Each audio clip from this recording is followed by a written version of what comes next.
This is the VOA Special English Education Report.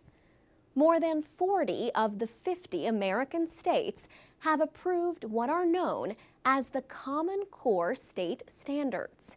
These are lists of content that students are supposed to learn at each grade level from kindergarten to high school.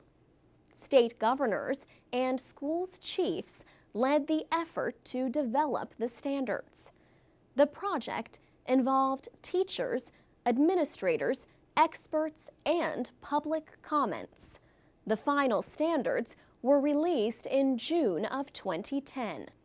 Acceptance is voluntary, but acceptance helped states that entered President Obama's $4 billion Race to the Top competition for school reform.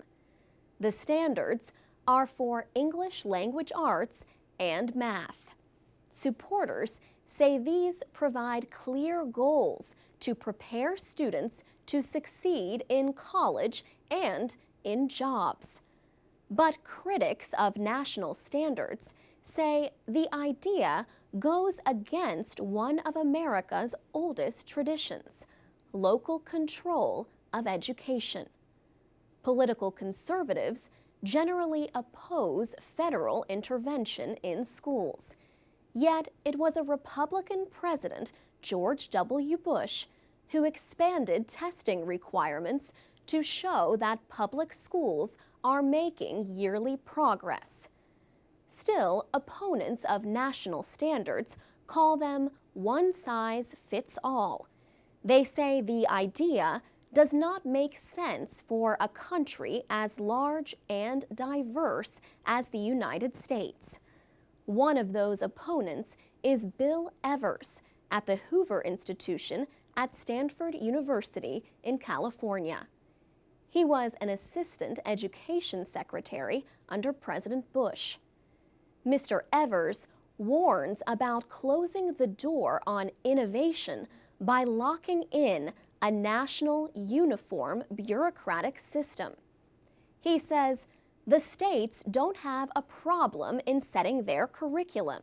They've been doing it ever since there have been public schools.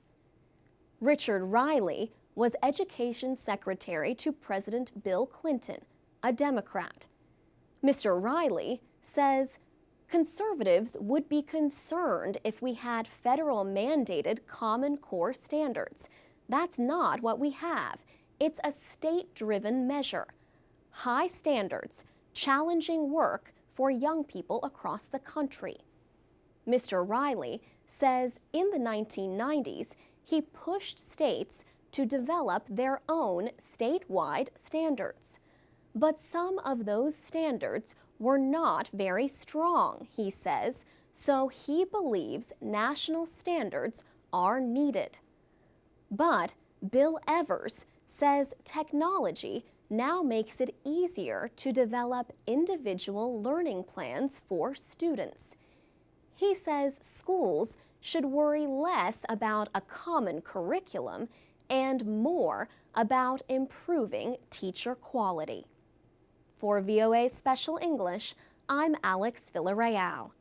You can find a link to the Common Core Standards at voaspecialenglish.com.